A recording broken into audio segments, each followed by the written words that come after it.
Hello out there, cyber friends. This is the MIDI Man again, coming at you from Walker's Music with yet another word for today. Sometimes we can get too busy to being a good to anybody or ourselves. So we must learn that we must come up and get rest every now and then, and we can get caught up. So we want to see what the word says about this here. So we're going to start reading the Lord's Gospel according to the book of Mark. St. Mark, we're going to start reading at 6th chapter and the 30th verse. And it reads as follows. And the apostles gathered themselves together unto Jesus, and told him all things, both what they had done and what they had taught. And he said unto them, speaking of Jesus, Come ye yourselves apart into a desert place, and rest a while. For there were many coming and going, and they had no leisure so much as to eat. And they departed privately into a desert place by ship privately. May God add a blessing to the readers, hearers, and doers of his holy word. And so we see here that Jesus had sent out the disciples to heal the sick, raise the dead, give sight to the blind, feed the hungry. Jesus had given them power over the enemy. They were even instructed to raise the dead.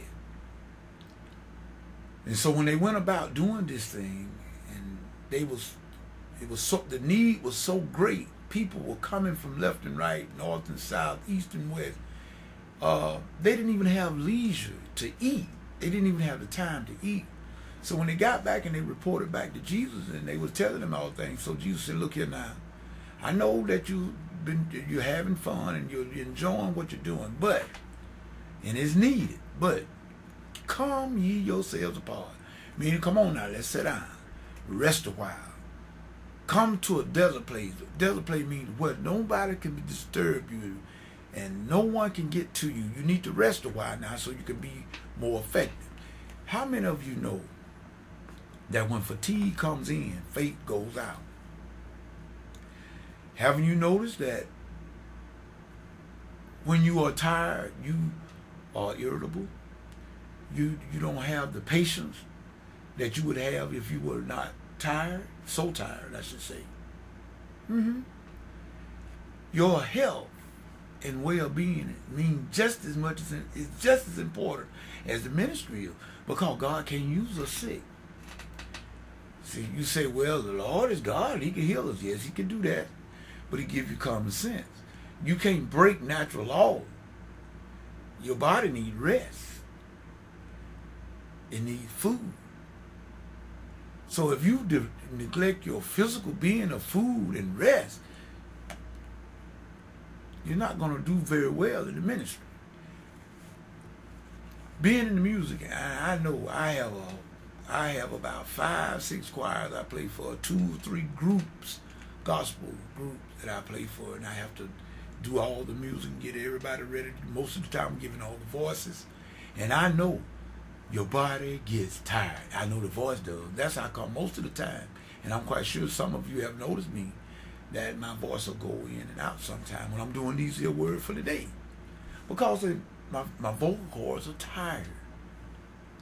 So I said that to say this: Jesus recognized that we are human and we need rest.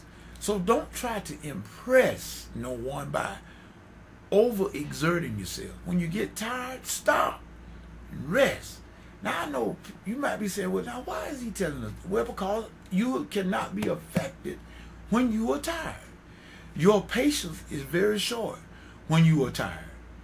You are very short-tempered when you are tired. So you may end up hurting someone's feeling because you are so tired, and they be asking you questions concerning the kingdom, and you are so tired and frustrated you don't want to hear no question, and you may end up saying something that might hurt their feeling and turn them away. So it behooves us if we would come together, find yourself a quiet spot, get away from the telephone. Now in this little hectic, bustle life we live, We got cell phone, we got house phone, we got Vonage line, we got computers and iPods and iPads and notebooks, and we got all this stuff to keep us so very busy. Sometimes we just need to turn all that stuff off and just rest. Turn off the computer sometime and just rest. Turn the keyboard off and just rest. And then once rested and refreshed, you see yourself can do more. And you can be more effective in 30 minutes than you would. 30 minutes of work when you are refreshed will be 2 hours when you are tired. You'll be more productive in 30 minutes of refreshed work than you would in 2 hours of fatigue work. It just doesn't compute. So Jesus gave us commandment that we should go into all the world. In other words, we were supposed to teach people to observe all things whatsoever he had said in his word. And he gave the disciples the commission to go into all the world, preaching the gospel, teaching all nations, baptizing those that would believe, and the same would be saved. My friend, we need to bear one another's burdens. We need to look out for one another. We need to help one another. We need to console one another. When one cries, cry with him that cries, laugh with him that laughs. Jesus said, love your neighbor as yourself. Greater love have no man than to lay down his life for his friend.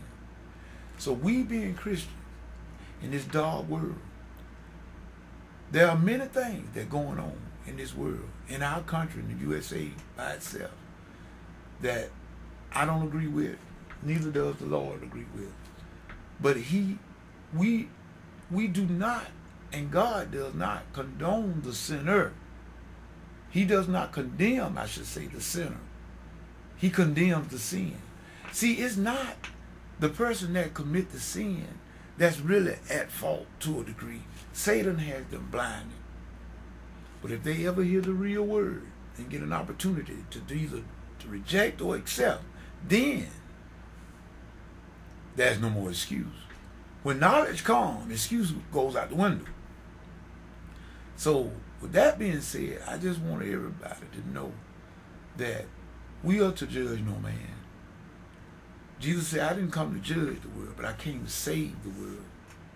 So when we see people that's caught up in wrongdoing, let's not forget the one that's really behind that wrongdoing, sin, and Satan.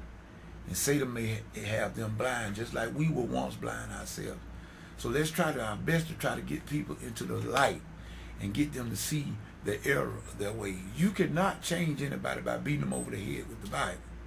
You cannot change them. You just let your light shine before them, and they'll see the work of Christ in you, and then that might change them, and they might want to come to change. God does not like homosexuality, not according to the scripture, but he loves the homosexual. That lifestyle may not be one you or may myself agree with, but God will do the judging. You see, you can get mad at me, but I wasn't the one that stated it. God stated it. But Satan has people blind, and it is more than just homosexuality. It's everything that's wrong. All sin, not just the homosexuality, the liar, the fornicator, the adulterer. All of it is sin. So you just don't beat on the homosexuals or the lesbian or something. God hates all sin, but he does not hate the sinner. I just wanted everybody to know that, in case you didn't. This is Admitted Man saying that I hope that we all be ready for Jesus' return.